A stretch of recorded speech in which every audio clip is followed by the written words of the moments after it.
7h22 sur Europe 1. C'est l'heure de retrouver Laurent Tessier. Bonjour Laurent. Bonjour à tous. Vous avez regardé Quelle époque sur France 2 samedi soir? Oui, je rappelle que nous avons appris la semaine dernière que Radio France et France Télévisions nous attaquaient en justice pour dénigrement. Mais samedi soir, dans l'émission Quelle époque sur France 2, le service public s'en est donné à cœur joie contre notre groupe. Invitée sur le plateau, Christine Ockrent, que l'on retrouve sur France Culture. Écoutez bien ses propos sur vos serviteurs. Des gens qui sont la négation même de nos métiers, à mon avis. Il suffirait de faire la liste quotidienne de toutes les erreurs, de toutes les falsifications des faits, de toute la désinformation qu'ils déversent. Personne ne réagit, mais à part ça, nous sommes attaqués pour dénigrement. Madame Ockrent, vous parlez de négation du journalisme de désinformation. Quand les journaux de France 2 ne parlent pas une seule seconde de la mort de Matisse à Lille après un refus d'obtempérer le week-end du 1er novembre, comment l'expliquez-vous?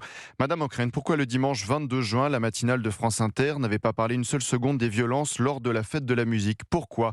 Invité aussi de l'émission Quelle époque samedi soir sur France 2, Laurence Bloch, l'ancienne patronne de France Inter, la famille du service public était réunie, était la gauche? C'est une ancienne que j'entends dire, France Inter trop à gauche, France Inter a jamais eu autant d'auditeurs, et si la gauche avait presque autant d'électeurs que d'auditeurs, oui, ça se saurait. On serait content. Donc tout ça, on connaît par cœur, c'est un discours, c'est de l'idéologie. Si la gauche avait autant d'électeurs que France Inter, d'auditeurs, on serait content. Fin de citation. Lapsus révélateur, c'est de l'idéologie, mais quand on parle de nous... Un groupe politique, médiatique, idéologique.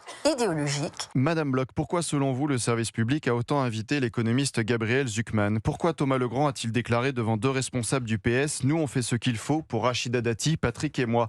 Je salue sinon Bernard de la Villardière, présent samedi soir sur le plateau de France 2, présentateur chez nos confrères de M6, qui a pris la parole. Quand on dit que CNews attaque le Radio France ou France Télé fait des sujets sur CNews et dénonce le groupe Bolloré comme un groupe fasciste d'extrême droite, etc. Le service public, celui qui se fait passer pour le camp du bien, peut compter sur d'autres soutiens. Laurent Ruquier, ancien d'Europe 1, n'a pas hésité sur la chaîne T18 à caricaturer samedi soir son ancienne maison, ses anciens collègues, les salariés qui y travaillent, en défendant Alain Souchon. Sur Europe 1, CNews, ou lire dans le JDD ou sur X, où toute la fachosphère se déchaîne contre l'auteur de Foule sentimentale, le cœur des vierges Bolloré s'est acharné pendant une semaine sur un artiste. Ces médias-là, où on ne cache plus du tout pour qui on roule. Mais à part ça, c'est nous qui sommes attaqués pour dénigrement. Europe 1, CNews, le JDD, c'est le monde à l'envers. Le camp du bien s'organise alors que leurs audiences sont en baisse. C'est une nouvelle fois panique à bord. Merci beaucoup Laurent Tessier, le rédacteur en chef de Pascal Praud, et vous que vous retrouverez cet après-midi à 16h-18h, mon cher Laurent. À tout à l'heure. Avec les auditeurs d'Europe 1, on vous attend nombreux au standard. Le numéro